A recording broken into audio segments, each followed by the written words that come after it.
spirit of the whole being pulled out in one piece. Behind, I found a sort of flexible portcullis of small bars of wood laid close together horizontally. After long search and trying many ways to move it, I discovered at last a scarcely projecting point of steel on one side. I pressed this repeatedly and hard with the point of an old tool that was lying near, till at length it yielded inwards, and the little slide, flying up suddenly, disclosed a chamber, empty, except that in one corner lay a little heap of withered rose-leaves, whose long-lived scent had long since departed, and in another a small packet of papers tied with a bit of ribbon, whose color had gone with the rose scent.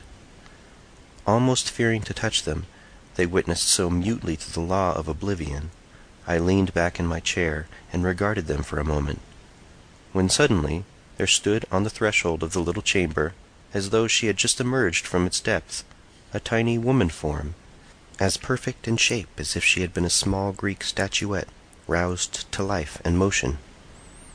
Her dress was of a kind that could never grow old-fashioned, because it was simply natural, a robe plaited in a band around the neck and confined by a belt about the waist, descended to her feet.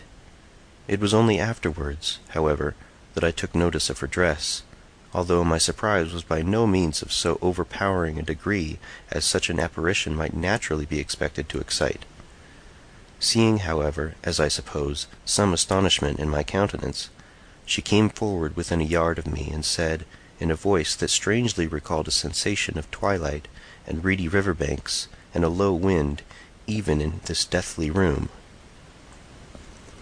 "Anodos, you never saw such a little creature before, did you?" "No," said I, "and indeed I hardly believe I do now."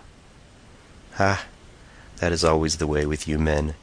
You believe nothing the first time, and it is foolish enough to let mere repetition convince you of what you consider in itself unbelievable.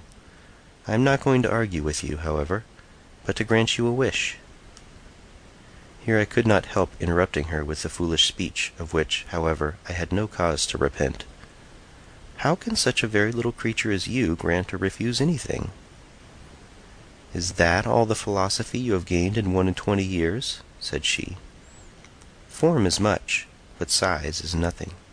It is a mere matter of relation.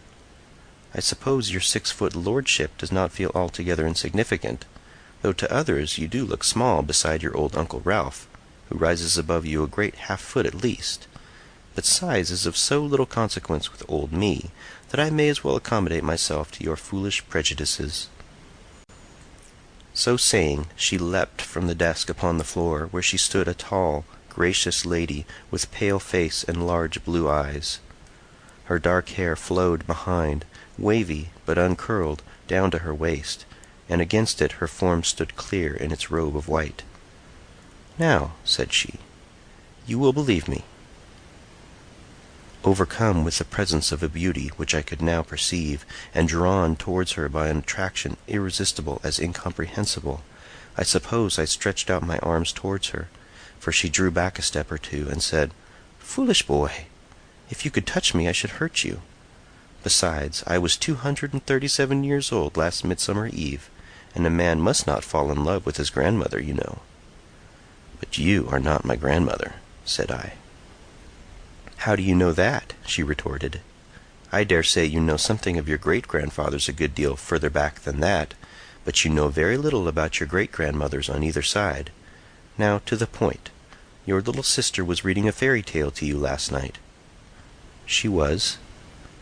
When she had finished, she said, as she closed the book, "Is there a fairy country, brother?" You replied with a sigh, "I suppose there is, if one could find the way into it." "I did, but I meant something quite different from what you seem to think." "Never mind what I seem to think. You shall find the way into fairyland tomorrow.